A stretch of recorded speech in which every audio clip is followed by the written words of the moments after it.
Paramount Skydance has launched a hostile, all-cash $30 per share bid for Warner Brothers Discovery, valuing the company above $100 billion. A hostile bid, keep in mind, simply means Paramount is bypassing Warner Brothers Discovery leadership and appealing directly to shareholders, something that is legal to do. Now, it's a move typically used when a board refuses to negotiate. It's legal, but it signals deep distrust and often alarms employees, unions, and regulators. But the financing behind the bid is what's drawing political fire. Part of the equity comes from Saudi Arabia's Public Investment Fund, other Gulf sovereign wealth funds, and Jared Kushner, the first son-in-law, his Affinity Partners venture capital company, all structured as non-voting to avoid national security review, in theory. That still leaves the unmistakable appearance of favoritism, especially with Donald Trump saying he will be, quote, involved in reviewing Netflix competing offer. Yet many in Hollywood aren't cheering for Netflix either. Absorbing Warner Brothers and HBO Max would give the number one streamer control over a huge share of premium film and TV production. Writers, actors, and directors fear fewer buyers for their work, downward pressure on wages, and a cultural landscape ruled by one or two tech giants. So the dilemma is stark. One bid looks ethically compromised, the other looks economically dangerous. No wonder so many in Hollywood feel both paths lead to a less competitive, less independent future. So what's the real message here? Netflix buying Warner Brothers Discovery, that stinks. It's bad for competition. Paramount buying Warner Brothers Discovery, that stinks to you know where from corruption. They're both bad deals. This is a company that does not need to be sold, and it shouldn't. Let's dig a little bit deeper here. So a lot of people initially thought, well, Paramount's going to get this. It seems like the Ellisons have unlimited deep pockets, that Trump in their back pocket. And then Netflix came in, surprised a whole lot of people. And it was surprising, in fact, that Warner Brothers wanted to deal with Netflix and only sell part of the company.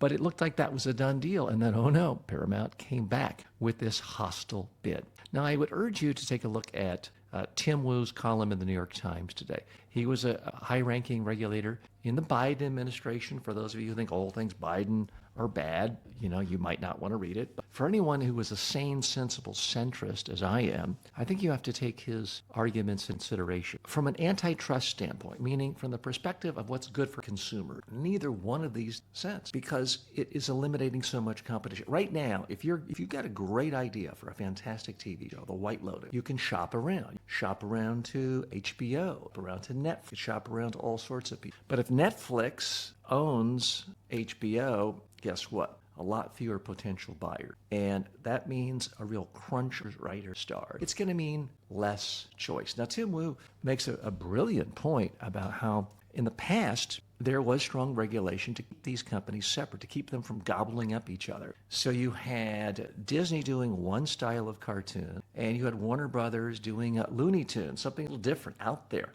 Everyone had to create their own unique position. That was good for the market. It was good for choice. But as you consolidate with fewer and fewer choices, it's going to mean homogenous content become boring. And it's frankly going to be much harder for traditional screenwriters, movie directors.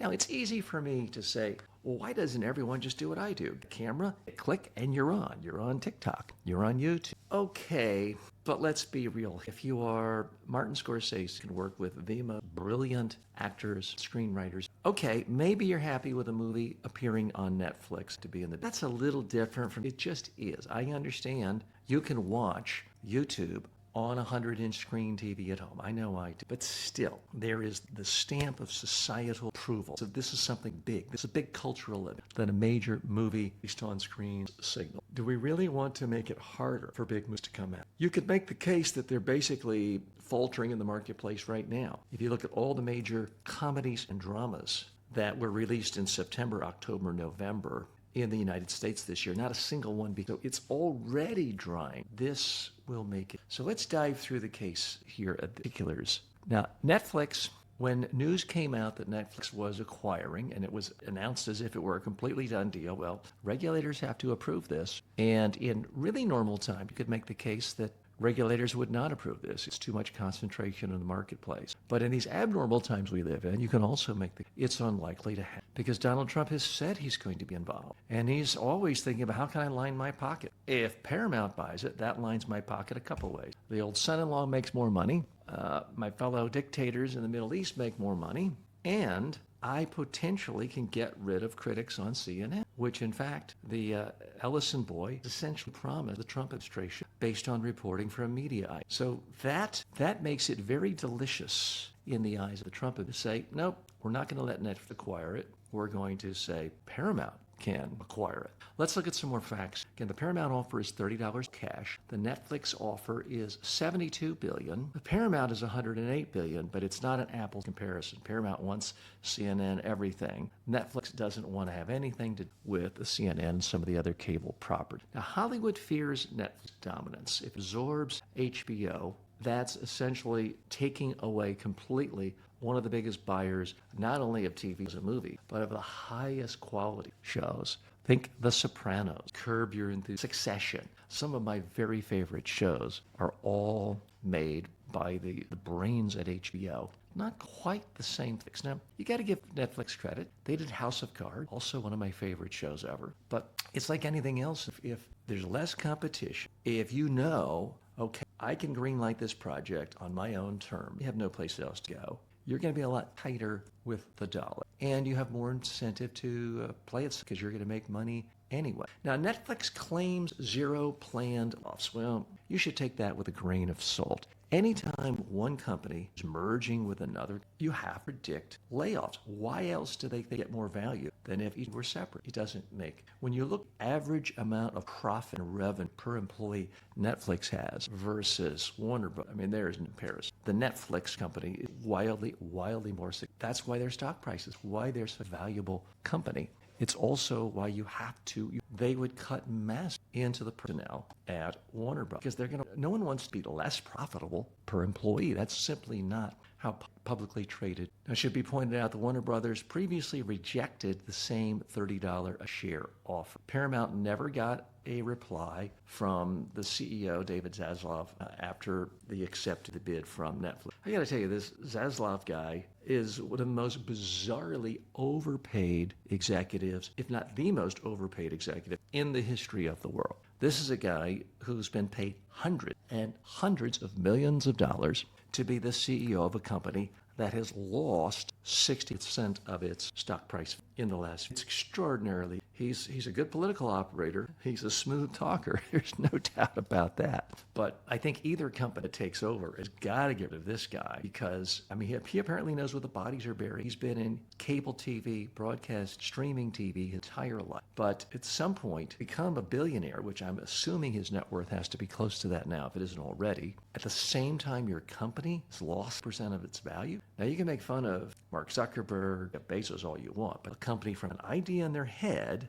to becoming trillion-dollar. The fact that they are billionaires is no big surprise to our economic system. But when you're taking big old company losing % of the value, as Zaslav, and you end up making hundreds of millions of dollars, it is bizarre. So this is one of these odd situations. It's hard to tell who to root for because the incumbent management, I won't say corrupt. I mean, he struck deals, there's a record for it. You've got a situation where Netflix, who I do see as kind of the good guys in all of this, they've done something really remarkable. But I don't want them to have more power over every creative show coming out of. And Paramount just seems the absolute worst in crony capital days, promising Donald Trump, oh, we'll get CNN. There's going to be new management at CNN. That just seemed a horrific thing. And the idea of giving the Saudis power over premier cable news network in America. Now, they can say all day long, oh, we wouldn't have any binding vote.